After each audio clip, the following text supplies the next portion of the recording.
Assalamualaikum warahmatullahi wabarakatuh. Mustafa Muhammadin sallallahu alaihi wasallam. Husanillah Syekh Muhammad bin Hayy. Sallallahu bana umatina jatina jatina semasyana husanillah mahatina asqiya malang kalamiti mahasanti. Lillahi ta'ala lahumul fatihah. Wa nasya'ajin sunnah rahmanirrahim Muhammad alamin rahman. Iyyaka na'budu wa iyyaka nasta'in shiratal mustaqim shiratal ladzina an'amta 'alaihim. Bismillahirrahmanirrahim. Halaman 9. Sya'ru ra'sihi. Rambut kepalane Nabi.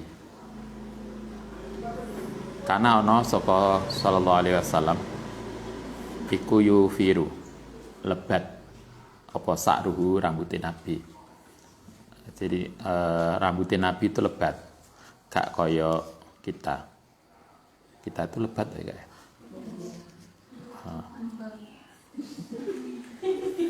Kadang ada tang rambutnya itu tipis banget, kena angin mabur. Kalau enggak tipis, wis tipis kadang rada warnanya rada tidak ireng, semua abang. Nabi itu rambutnya lebat banget. Kultu lalit tibai adati kaumihi, tidak mengikuti kebiasaan kaum Nabi. Jadi rambutnya Nabi tidak sama dengan kebiasaan masyarakat, yang kebiasaan kita kayak beginilah rambut kita. Nabi tidak begitu. Jadi enggak biasa kayak liane. Bali anahu sebaliknya sak temene sa'ru roksihi ku adatul ambiya. Kebiasaane rambutnya para nabi. Jadi rambutnya Nabi itu koyok para nabi yang lain. Rambutnya hitam dan lebat. Orang Jawa mengatakan lah pengen kita punya anak, kalau Anda nanti nikah, kemudian pengen punya anak, rambutnya lebat. Katanya pas hamil disuruh makan banyak kacang hijau. Ben ketal rambutnya anaknya. Ya nggak tahu bener apa enggak. Tapi bisa dicoba lah. Selama hamil makan kacang hijau yang banyak. Kacang hijau matang ya, bukan mentah. Yang makan yang mentah, yang matang. Jadi kan kayak pupuk begitu kan. Sehingga rambut anak kita lebat. Kanjeng Nabi rambutnya lebat banget. Fatkola lan teman-teman ngendika sapa Suyuti fil Iklil dalam kitab Iklil ala qauli Subhanahu wa ta'ala fi surati Toha qala sana yamba umma qala yamba umma, hai anak ibuku. Ini katanya siapa ini? Nabi Harun terhadap Nabi Musa. Masih ingat suatu ketika Nabi Musa itu pamit ke Nabi Harun bahwa beliau mau ke Bukit Tursina, mau menghadap Tuhan, yang kemudian mendapat perintah The Ten Commandments, 10 firman Tuhan. Ada pernah lihat film itu? Oh, delok lah. Nah, delok film kan nggak apa-apa toh. Itu ada film bagus. Seingat saya 2,5 jam. Tapi The Ten Commandments ini versi Bible, bukan versi Islam. Itu versi Bible. Nabi Musa pamit itu, kaumnya dititipkan Nabi Harun. Ternyata begitu Nabi Musa turun dari gunung menerima wahyu itu, kaumnya podo kafir, dipimpin oleh Musa Samiri yang mengumpulkan emas untuk dibuat patung sapi. Nabi Musa marah banget karena masa Allah ditinggal Nabi Musa itu tidak lama, hanya 40 hari. Coba, kan hebat banget toh. Ditinggal 40 hari loh jadi kafir. Mungkin kayak kita itu ya. Ditinggal 3 hari, 4 hari, musolane sepi. Kalau sing jamaah nanti. Tapi like santri enggak lah, rajin. Nah, coba karena marah itulah kemudian jenggotnya Nabi Harun itu dipegang oleh, kalau bahasa kita dipegang erat oleh Nabi Musa, karena Nabi Musa marah banget. Yang aneh di sini yang nggak biasa adalah Nabi Harun dengan Nabi Musa itu kan saudara. Tapi apa kata Nabi Harun? Bukan kok, hai masku, enggak.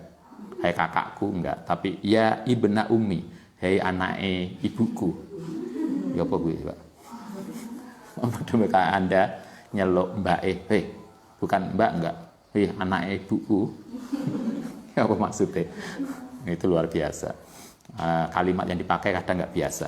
Ayya umma, la takhud, jangan megang sapa sira bilihyati, dengan jenggotku. Itu artinya jenggotnya Nabi Harun itu lebat. Wala biroksi, dan juga jangan memegang rambut kepalaku.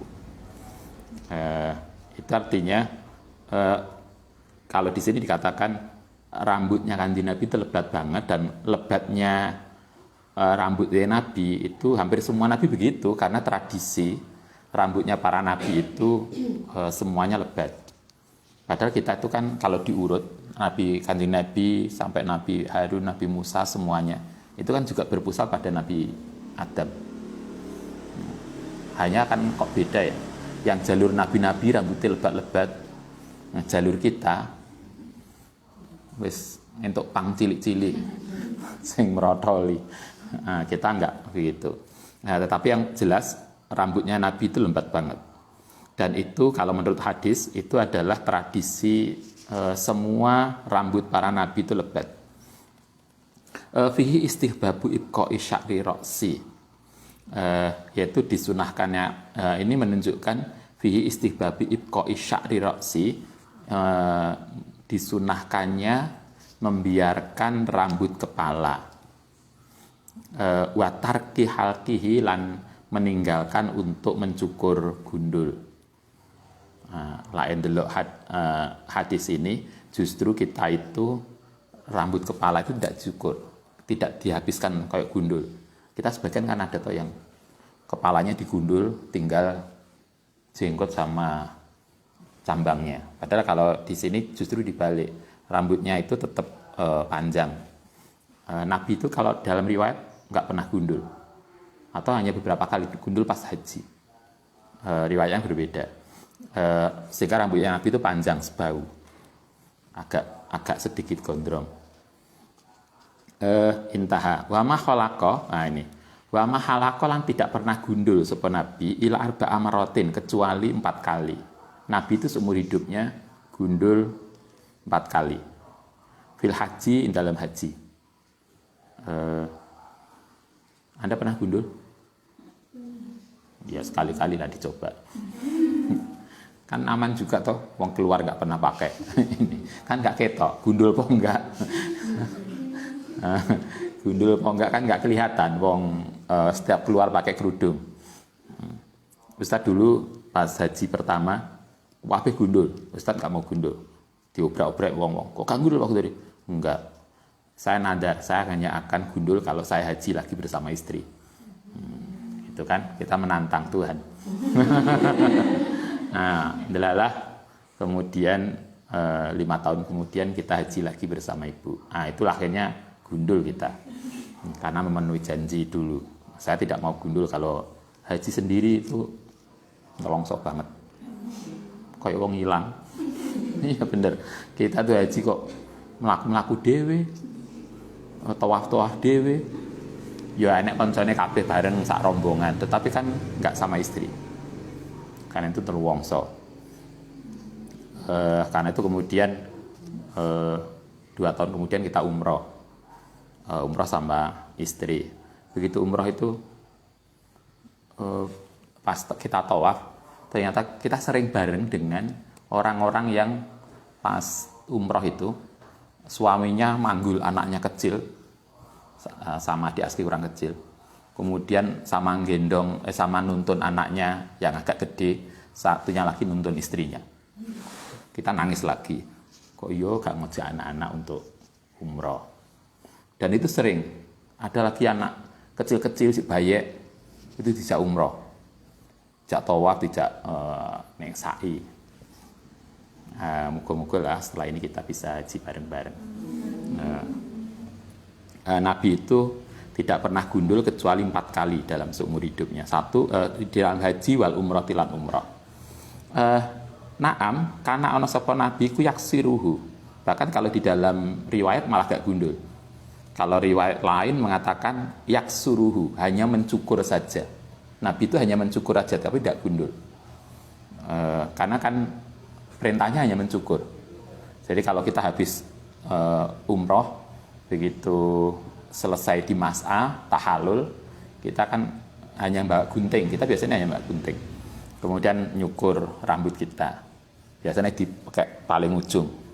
Dicukur dikit, minimal 3 rambut. Selesai. Anda juga begitu. Tapi rambut yang dicukur itu adalah rambut yang tidak keluar dari batas kepala. Sama dengan kalau Anda wudu, kalau kita wudu membasuh sebagian kepala itu kan boleh membasuh rambutnya. Tapi rambut yang diusap itu adalah rambut yang tidak keluar dari batas kepala. Maksudnya adalah rambut kita kan panjang, yang perempuan. Maka yang diusap adalah rambut yang ada yang nggak terlalu panjang. Lah rambut yang Anda panjang segini kemudian sing diusap tak pucuk ini gini-gini. Misalnya, yo nggak boleh. Jadi itu rambut yang ada di kepala sini. Boleh rambutnya tok, tapi asalkan dia tidak keluar dari batas kepala. Nah, itu boleh. Sehingga nggak kok rambutnya kene, mbak, kok ngene, ini usap sebagian kepala. Ini udah nggak bekal. Ini kan berarti kan sudah nggak sebagian kepala, wong wis rambutnya panjang. Karena itu boleh rambutnya, tetapi rambut yang tidak keluar dari batas kepala. Jadi kalau sini ditarik ke sini masih di kepala, maka boleh. Itu Kanjeng Nabi. Kalau dalam hadis dikatakan Nabi itu pernah gundul 4 kali, tapi dalam hadis yang lain Nabi tidak gundul, tapi hanya mencukur lebih pendek. Waqat yatrukuhu, dan teman meninggalkan sapa Nabi ing halak. Faman ra'aha, mongko sapane wong ro'ah yang ningali sapa man ala halati wasfihi ing atase sebagian sifatin Nabi biya kelawan ini tadi gundul dan yaksur tadi faro'ah mongko melihat sakrohu ing rambutnya Nabi al-Karim ila nisfi udhunaini maring separuh telingane Nabi. Jadi rambutnya Nabi itu panjang, yang sisi sini itu bahkan sebagian biasa nutupi sebagian, hampir nutupi separuh telinga. Jadi berarti Nabi itu rambutnya tebal dan agak gondrong. Sehingga telinganya itu separuh ketutupan rambut. Nah, kita kan enggak. Karena kita mesti cukur. Nah, cukur kan kemudian kini mesti dicukur. Bahkan yang perempuan malah presenter yang lebih pendek rambutnya daripada yang biasanya perempuan malah lebih minimalis. Pakaiannya aja lebih minimalis. Sing lanang pakai jas, rapi. Sing presenter perempuan itu bajunya anake apa bajune sapa iki gawe. Kan ada iki apa to kok. Kadang malam-malam Ustadz lagi kadang sama ibu keluar malam. Kita kedinginan pakai jaket. Iki wong iku kok tahan dingin ya. Mas gawe kelambimu ini, rokemu ini gak jaketan. Kok ya kuat ademe. Kita aja enggak kuat dingin. Tapi itulah hebatnya. Dia Nabi itu rambutnya panjang, rambutnya lebat, kemudian bagian sisi kalau di sini dikatakan itu bahkan karena tebal, kemudian menutupi sebagian telinga beliau. Wa ila sahmataihima, bukan hanya separuh telinga ternyata, bahkan menutupi cuping kepala. Cuping kepala itu kan cuping telinga. Cuping telinga kan yang kecil itu. Berarti kan hampir semua hampir semua telinganya Nabi ketutupi rambut. Itu menunjukkan luar biasa rambutnya. Wa ilal mangkabi, panjangnya rambutnya Nabi itu sampai pundak. Jadi gondrong. Kalau ada santri kayak nanti anak kita, kemudian rambutnya gondrong, kok gondrong niru Nabi. Ada kalau sekolah kan nggak boleh gondrong. Nabi itu rambutnya di sini sampai menutupi sebagian telinga dan rambutnya panjang sampai pundak. Itu rambut Nabi. Warubama dhafarohu. Terkadang naleni sapa nabi. Oh, kadang ditaleni dikepang. Ini luar biasa. Kayaknya kita jarang tuh dengar begitu. Bayangan kita tuh nggak aneh-aneh. Ternyata nabi itu kadang rambutnya ditali. Nah, mungkin kayak sebagian mahasiswa kita, yang mahasiswa lah ya. Kemudian pernah Ustadz lihat mahasiswa rambutnya agak panjang, kemudian kini dikumpul nong kini tali ini kini. Nabi juga gitu. Warubama dhafarahu. Kemudian terkadang Nabi itu naleni rambutnya faja'ala, kemudian menjadikan baina kuli udhunin yang dalam setiap sisi kanan ini, kanan kirinya wadiroto nono ikatan rambut kecil. Jadi berarti kan di sini ditaleni. Kita kayak ini informasi yang baru. Pak rambutnya Nabi kadang ditaleni di sini. Kita nggak kebayang ya.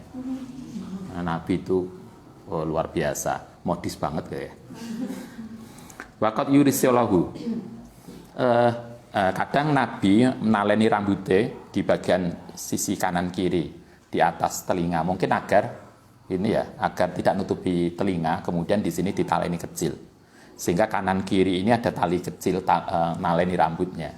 Kalau bahasa kita mungkin kayak dikepang, bukan dikepang, nanti salah paham. Nabi dia dikepang kok. Tetapi sini kan berarti ditali.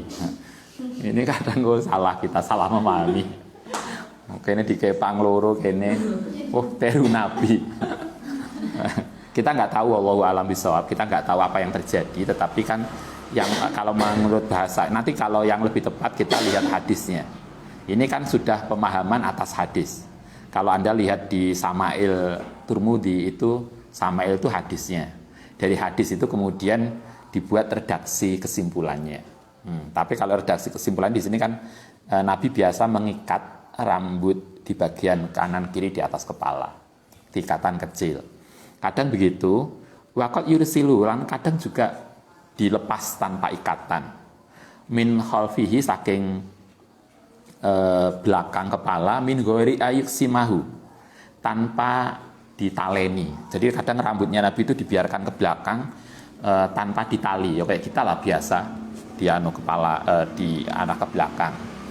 Wa yufarigu, lanan tanpa memisahkan bimakana, berarti membiarkan apa adanya rambut itu ke belakang tanpa ditali, tanpa diikat, kayak kita biasa. Itu rambutnya Nabi. Anda kita bisa punya bayangan, tapi bayangan kita bisa benar bisa salah, karena kita nggak tahu sebetulnya yang terjadi kayak apa. Tapi yang jelas kan rambutnya Nabi agak panjang, rambutnya Nabi ikut tebal, dan karena itu kemudian sebagian yang pasti menutupi sebagian telinga beliau, yang kadang kemudian ditali untuk biar nggak ini, atau kemudian dibiasa ke belakang.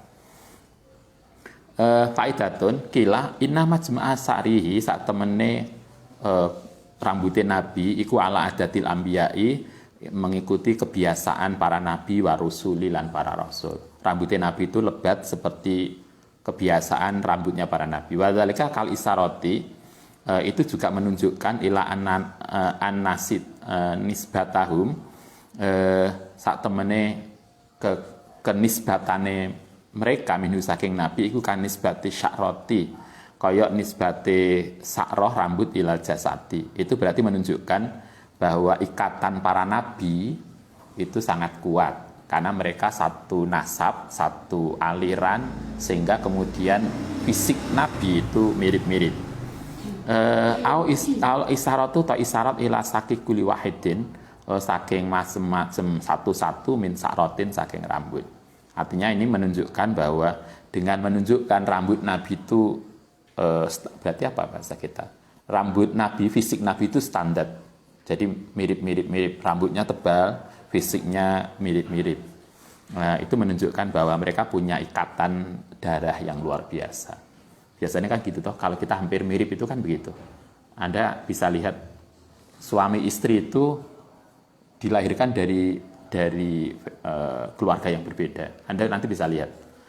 Nanti kalau suami istri itu makin dekat, biasanya rupa suami dan istri itu mirip. yang suami itu mendekati wajah istri, yang istri mendekati wajah suami. Anda bisa lihat suami istri itu kan kadang-kadang kan mirip wajah. Itu berarti ikatan hati mereka kuat banget. Kan begitu toh. Kok gak mirip? Ya Anda jangan bilang gitu. Mbak sampean dengan bojone sama kok gak mirip, apa gak cinta toh? Saya itu enggak juga, tetapi biasanya begitu. Oke, itu sakri Nabi. Nah, kita lanjutkan yang ketiga. Tasrihuhun Nabi, oleh menyisiri Nabi li sya'rihi maring rambutnya Nabi asarif. Nabi itu biasa menyisir rambutnya.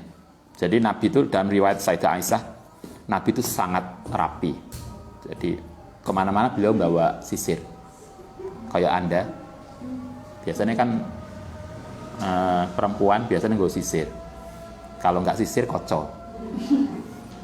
Lagi modun sepeda motor, ngetonnya kocok. Bahkan Anda pernah lihat ada kampus yang mayoritas muridnya itu mahasiswi. Coba Anda lihat kampus itu. Di setiap sudut itu ada cermin. Mana iki kampus opo? Ya, Anda bisa lihat ada kampusnya itu. Saya nggak perlu menyebutkan, tetapi ada di Malang. Kampus itu semua sudut-sudut ini penuh dengan cermin. Itu memang kampus perempuan khas. Mulanya mir'ah dan mar'ah itu kan podo toh, hanya beda harokat aja. Kalau mar'ah itu perempuan, kalau mir'ah itu cermin. Mungkin sangat korelasi antara keduanya. Nabi itu biasa menyisir rambutnya. Karena ana sapa Sayyidah Aisyah iku ya tatawallahu, senantiasa mengikuti sapa Sayyidah Aisyah walau kanat senajan ana sapa Sayyidah Aisyah iku haidun. Sayyidah Aisyah itu sering bersama Nabi walaupun beliau lagi haid. Wa yubalihu lan mangetaken sapa Nabi fitat ibihi ing dalem ngerawat rambutnya. Wa tasrihihi lan nyisiri rambutnya. Kasa'ri lihiyatihi, bahkan sampai rambut jenggotnya Nabi. Nabi itu kalau menurut Sayyidah Aisyah Nabi biasa menyisir rambutnya sehingga rapi. Jadi rapi banget kalau bahasanya.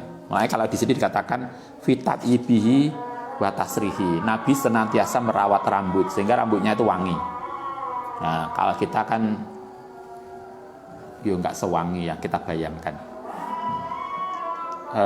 Nabi itu senantiasa penampilan rambutnya rapi dan senantiasa menyisir rambutnya. Bahkan yang disisir itu bukan hanya rambut kepala, tapi juga rambut lihyah, jenggot al-karimati yang mulia. Wayab da'u lan memulai sapa Nabi kalau beliau sisiran. Kita nggak tahu juga sisirnya zaman biyen itu koyok opo. Kayak kita kan sekarang udah canggih ya. Bahkan serit itu kan sekarang canggih tuh. Ada serit elektrik. Disenggolnya kutune langsung mati. Nah, kan ada tuh serit. Nah, dulu kan serit itu dari kayu, dari bambu, sekarang dari besi. Karena kutune makin kuat. Sekarang lebih canggih. Kita nggak tahu bayangan dulu kayak apa sisirnya Nabi, tapi yang pasti Nabi itu sangat rapi. Wayab daulan memulai sapa Nabi bil yamini. Kalau sisiran beliau memulai dari sisi kanan. Anda saya kira juga begitu.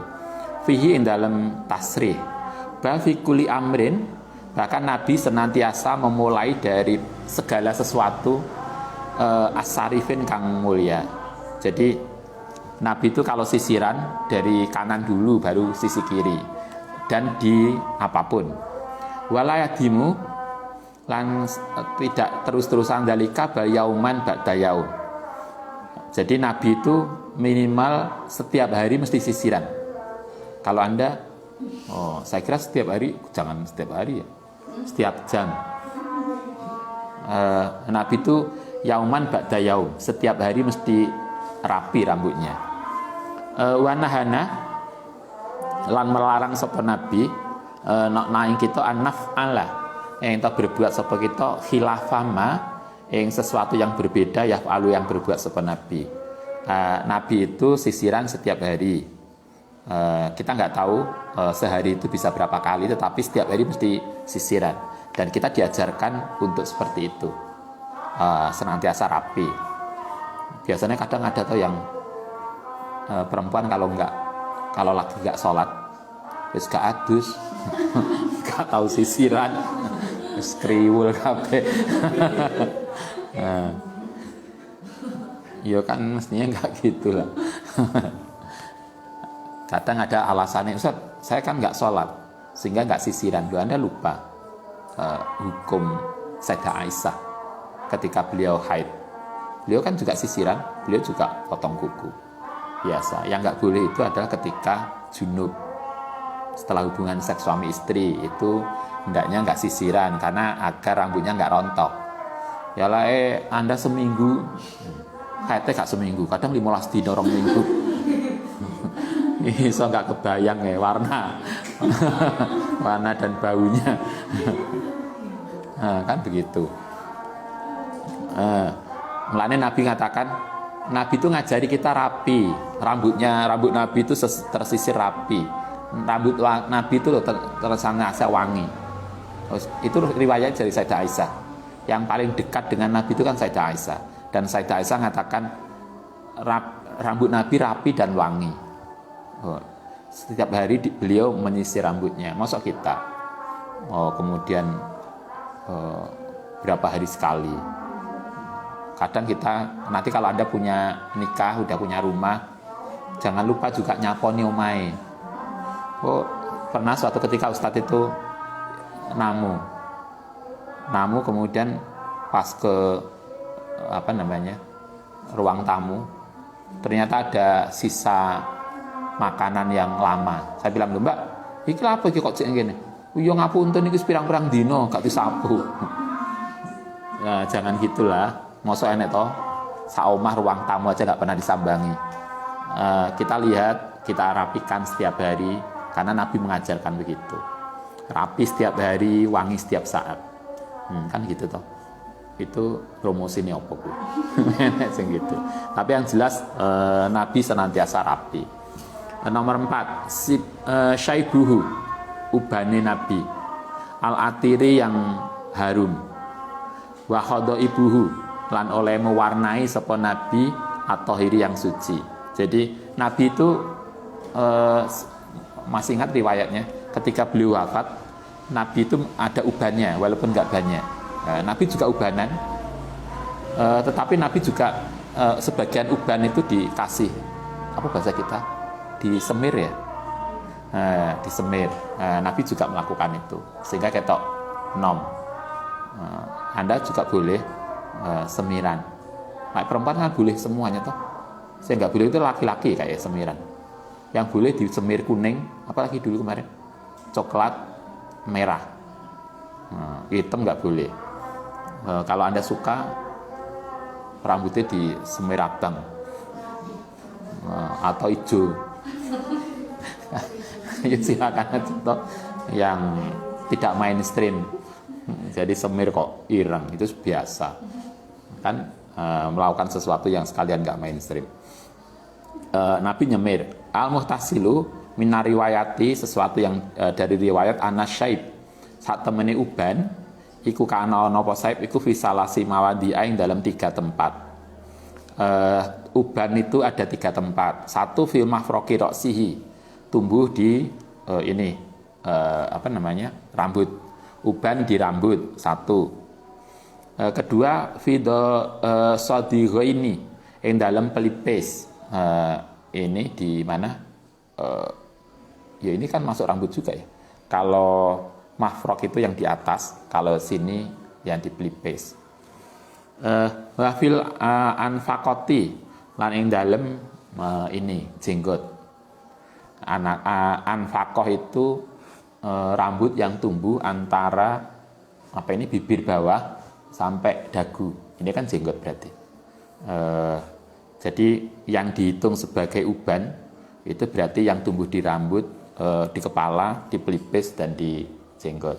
Kalau kumis berarti nggak dianggap Lah Anda punya suami, punya ayah, kemudian kumisnya putih, berarti itu bukan uban.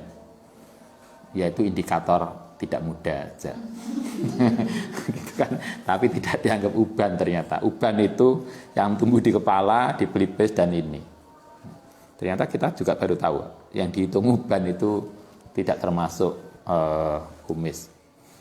Mungkin rambut kentol, lahir putih gak dianggap uban. Mbak ubanku kok ning kene putih. Misalnya ternyata tidak termasuk uban. Wa fil anfaqati wa yaiku ma bainat dakoni, yaitu rambut antarane dagu wa safaqati sufla lan bibir bawah. Wa kana fiha iku aksara min ghairiha. Bahkan lalana apa saib fiha ing dalem ini. Nabi ketika beliau wafat itu uban yang lebih banyak putih itu di jenggot beliau. Di rambut beliau tidak banyak. Karena itu kemarin Anda masih ingat rambutnya Nabi itu kalau dihitung ubannya tidak lebih dari 20. Artinya masih jarang.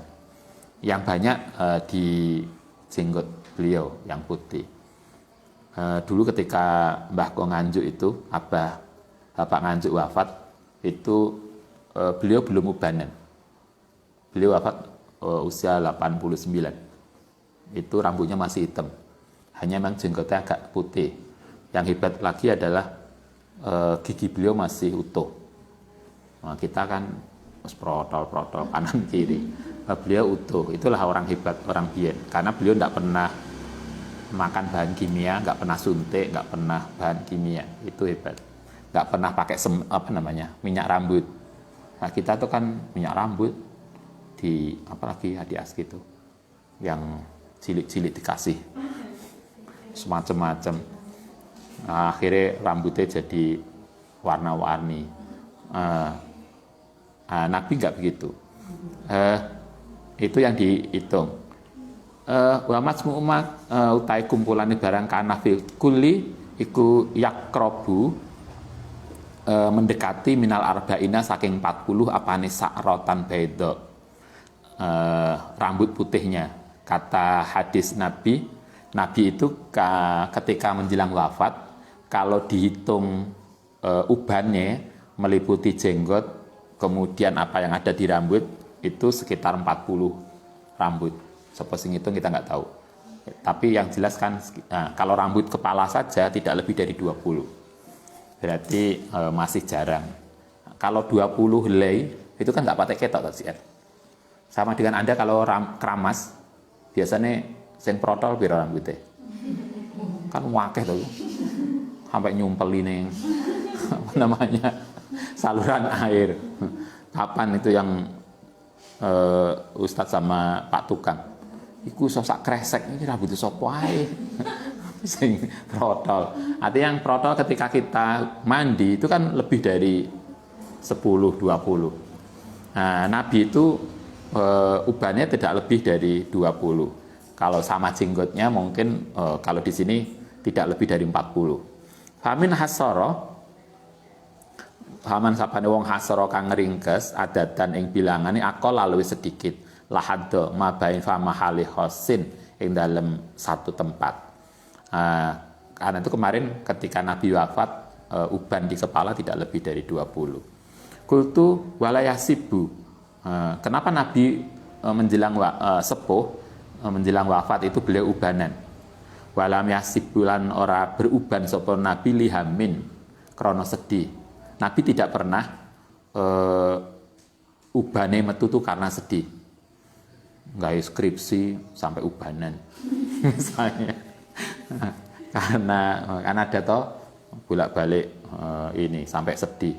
Nabi tidak pernah kesedihan beliau itu kemudian sampai membuat beliau menjadi ubanan. Walali hazanin, dan tidak karena susah. Bali amrin maknawiin, beliau bisa juga, tetapi sangat mungkin beliau itu bisa uban karena beliau sepuh. Umur 60 itu kan udah cukup sepuh. Kalau sekarang 60 itu udah sepuh belum?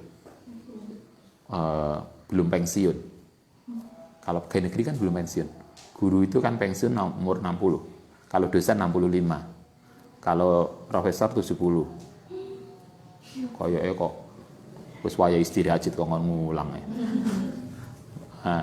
Nabi itu jadi sebetulnya belum begitu sepuh banget Nabi itu nomor 60. Tapi beliau ubanan bukan karena sedih beliau, tetapi adalah karena persoalan maknawiyin ruhaniyin, karena persoalan spiritual min ihtimamihi, krono oleh memperhatikan Nabi di umatihi, lawan umate Nabi, karena mikir umate. Kalau wong tua biasanya mak kok sedih mak, yo mikir anake iki wis wayahe bayar SPP. Jadi orang tua kita kadang sedih sampai ubanan karena mikir SPP kita. Kadang anaknya nggak serius kuliah. Itu betapa nggak menghargai orang tua kita. Wa mulakhatihi, lan oleh bergaulin Nabi maka nabainahu antarane Nabi wa baina rabbihi, lan ing dalam antarane pangerane Nabi. Jadi kalau menurut kitab ini bisa saja Nabi itu ketika ubanan itu adalah karena memperhatikan umatnya, juga karena hubungan beliau kepada Allah SWT. Mima saking barang latutikuhu kang ora bisa kuat menanggung ing ma apa samawatu, langit wa matahtaha, dan apa yang ada di langit. Nah, Anda ingat para nabi itu menanggung beban memikul tanggung jawab keselamatan umat. Karena itu sama dengan Anda, kalau Anda jadi orang tua, itu kan kita mikul bagaimana anak-anak saya sukses. Nabi itu juga begitu mikir bagaimana umatnya itu selamat dari neraka misalnya akhirat. Mikir begitu loh, beban berat yang itu bahkan kalau dikatakan andaikan beban itu diberikan langit, langit tidak akan mampu untuk menanggungnya. Nabi memikirkan itu. Wakila khodoba tadi mewarnai ai launu sa'rihi, lama sabah nalikane ngasih uban bilhanai, lama sabah nalikane beruban bilhanai kelan pewarna. Sebagian mengatakan Nabi itu menyemir ubannya, tapi kayaknya kalau ndelok bahwa beliau ubannya tidak terlalu banyak, kayaknya juga apa benar Nabi itu pernah nyemir rambutnya. Karena itu di sini dikatakan wakilah, dan menurut yang lain lah, Nabi tidak pernah menyemir. Tapi Nabi membolehkan sahabat lain menyemir rambutnya. Tapi Nabi tidak, karena Nabi ternyata sampai akhir hayat beliau itu rambut beliau tetap hitam, hanya 1-2 saja yang putih. Kan itu nggak mungkin kalau hanya misalnya logika kita, kalau Nabi sampai wafat ubannya tidak lebih dari 20 helai, untuk apa harus disemir? Gitu kan? Karena itu di sini dikatakan enggak, Nabi tidak pernah menyemir. Walaupun ada hadis yang lain mengatakan Nabi menyemir, tapi untuk apa nyemir? Wong beliau tidak ubanan. Kan nggak ada kepentingan. Benar bahwa Nabi itu membolehkan sahabat untuk nyemir, tapi bukan beliau yang melakukan. Karena beliau ternyata rambutnya tidak pernah ini. Karena itu di sini dikatakan lah, Nabi tidak pernah atau kalau mungkin mengkompromikan dua pendapat itu, waswabu sangat mungkin yang benar adalah anau fa'ala. Mungkin suatu ketika Nabi pernah, tapi wataroka, tetapi juga meninggalkan. Oke, itu ubane Nabi. Kita lanjutkan satu. Takhiluhu, oleh celaan Nabi. Yang biasanya yang perempuan yang celaan. Kanat ono lau gede Nabi apa mak halatun, tempat celak. Kalau dulu zaman Ustaz kecil itu Cik Sanawiyah kita rajin celaan. Punya ada celak kok apa namanya? Kuningan ya. Yang celak kita tuh kayak watu ireng itu, kemudian digerus sekarang kayak gitu ya. Sekarang pensil, kesuwen. Makhalah itu tempat celak tadi loh. Nah, itu zaman biyen yang terbuat dari kuningan yang kemudian ada apa itu bahannya? Kan kayak bubuk, kayak atos kan, keras, kemudian dimasukkan sama dengan kalau dulu Ustadz tuh kalau kita maknani begini ngaji oleh Abah dulu tuh oleh bapak itu dikasih tempat tinta, terus kita dibelikan tinta Cina, diwasah begini neng piring sampai lembut, kemudian kita nutulno begini, mana nih pakai nutul itu sampai kita aliyah. Nah saiki kan enggak pakai pulpen. Kalau dulu kan kita belajar tulisan pego, maknanya dengan tulisan pego rapi biyen. Nah, saiki enggak tulis bahasa Indonesia. Karena itu kitab-kitabnya Ustadz dulu Sanawiyah, Aliyah, Tambak Beras tuh rapi, maknanya pakai pego, nggak ada bahasa Indonesia nih. Bosan dulu kitab arek-arek nak dhuwur iki anjene santri modern. Maknanya pakai bahasa Indonesia. Itu celak itu takhil. Jadi apa yang disebut makhalah, tempat celak itu yang tadi, bukan pensil loh ya. Kalau pensil itu bukan, dulu nggak dikenal. Dulu celak itu yaitu digerus kemudian apa dulu kita merem gitu terus begini. Karena Nabi itu punya itu yaktahilu yang membuat celak minha saking makhalah fikuli lailatin. Nabi itu kalau celaan itu malam mau tidur, itu bedanya kita. Lah kita celaan mau ke kampus. Nah, Nabi tidak, beliau itu celaan fikuli lailatin setiap malam qabla ayyanama, sebelum tidur. Jadi celaannya sebelum tidur. Jadi maca sebelum tidur. Gak kok blek langsung hilang. Enggak, Nabi itu sebelum tidur wudu, kemudian celaan, kemudian mapan tidur baca doa. Jadi celaane sebelum tidur salasan 3 kali celaannya fi hadhihi dalam bagian kanan wa salasan fi hadhihi. Jadi mata kanan 3 kali, mata kiri 3 kali celak. Yang dicelak itu yang atas atau yang bawah? Yang bawah ya? Yang atas kan ya enggak toh. Oh, itu yang ngerti. Nah, Ustaz kan enggak paham. Yang atas itu kan biasanya nenek pasangan moto itu kan, pasangan hidup yang panjang. Apa itu? Semari ngono kene dicat hijau kuning. Loh kan begitu. Itu di pelangi. Oke lah itu urusan Anda. Yang dicelai Anda bisa lah pakai celaan, tapi celaannya mau tidur, bukan mau ke kampus. Kalau di sini kan Nabi itu celaannya bukan mau ke kampus, mau tidur celaan. Nah, kita itu kau turu wis gak wudu, gak ndonga. Katanya neng kampus dan kuliah neng kampus jam 8:30 wis siap-siapane suwe.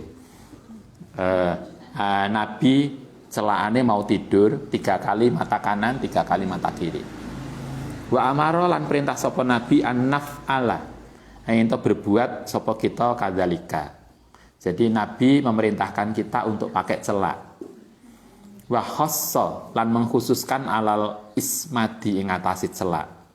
Kenapa? Kala ngendika sapa Nabi inna sak temene celak iku yajlu, bisa membuat lebih jelas al-basara ing penglihatan.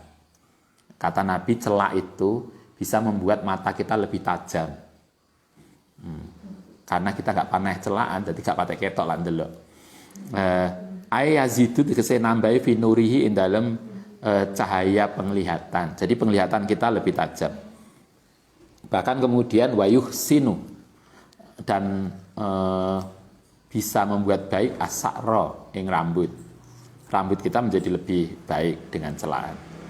Oke, saya kira itu. Nanti kita lanjutkan libasuhu pakaiannya Nabi. Al-Fatihah.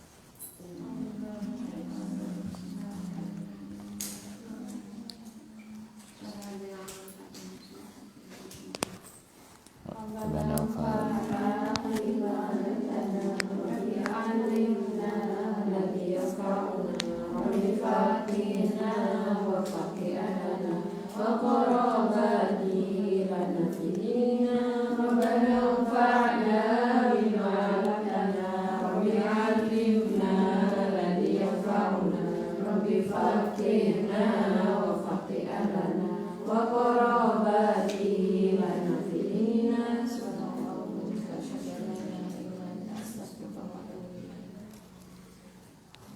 Assalamualaikum warahmatullahi wabarakatuh.